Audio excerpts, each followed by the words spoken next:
do you know what the Amish are? Have you heard of the Amish? Oh, yeah. They're Christian from Europe.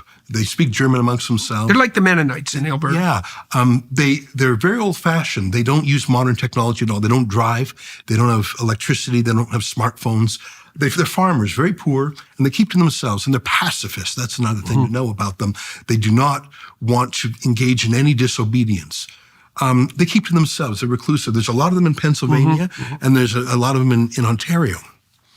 We heard about this from a friend of the Amish, that the Amish used to go back and forth between Ontario and the U.S. to visit the other colonies down there for dates, for family events. So every time the Amish would come back across the border into Canada during the pandemic, there was a border officer who would say, "Have you downloaded the ArriveCan app on your smartphone?" Right. Now, for your American viewers, they don't know what ArriveCan is. It's a mandatory app, sort of spyware, that you have to give all your health details, all your vax details. You have to put it in this app on your phone, or you get a $6,000 fine. So the Amish, they don't know what download or app.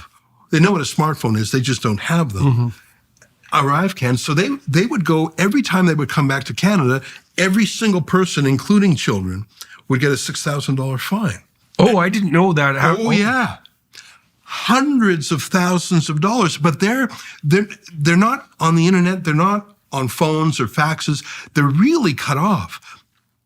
So years go by, and an Amish goes to the bank to get a loan for some livestock and pledges the farm as the security. And the banker types in and says, "I'm sorry, I can't give you the loan. There's a lien against your farm." Oh, yeah. And then another Amish passes away, wants to bequeath the farm to his son. Can't, there's a lien on it. You got to sell the farm to pay the lien. Yeah. Soon the whole community does this, hundreds of thousands of dollars in tickets. Now, it was a miracle we found out about this, because they don't know what Rebel News is. They don't follow the internet or watch TV. A friendly non-Amish neighbor heard them talking about this and heard it. So we helped, there's a charity called the Democracy Fund. I know you've spoken at one of the events before. The Democracy Fund has dispatched lawyers to help the Amish and to crack open these cases again and redo them. And basically, these were trials in absentia. The Amish were not there. And we're having some success at it's hard to crack open a case once it's guilty. And, Oh, yeah. But just stop for 1 second. The Amish, they're not hidden. They wear the black hats, and they're unique. They almost look like Orthodox Jews in a way. And in Canada, they go on horse and carriage. Yeah. You know an Amish when you see it. Definitely. And you can probably detect that they're not smartphone friendly. Yeah. How many people in the Canadian bureaucracy would have been involved, from that first border agent to his manager, to the court, to the prosecutor, to the judge, and then to convict? But I have never heard of a lien being put, liens on all their farms. Well, that's what would happen if you didn't pay the tickets.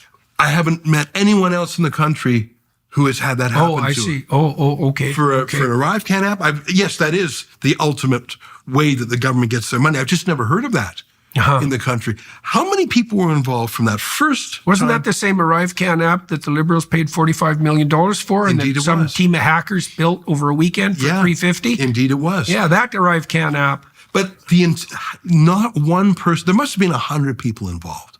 Not one person said, "What the hell are we doing? What are we doing?" Not one person. Yeah. Not one person. Now, I'm not saying that's Canada only. I bet stupid things happen in America too. In fact, the Amish were persecuted in America. That's why they became politicized under the Biden administration. They started cracking down on raw milk. Yeah.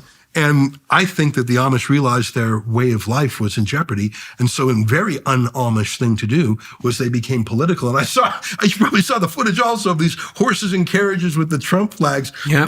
I've never seen an Amish do that before. They must have thought this is do or die time. That's one of the reasons why Trump carried Pennsylvania, is because the Biden administration was an existential threat to the Amish way of life, including no connection to the government, just natural living. Very, very interesting, the contrast between America, but the Amish in Canada, they're being helped by the Democracy Fund now, so I'm pleased.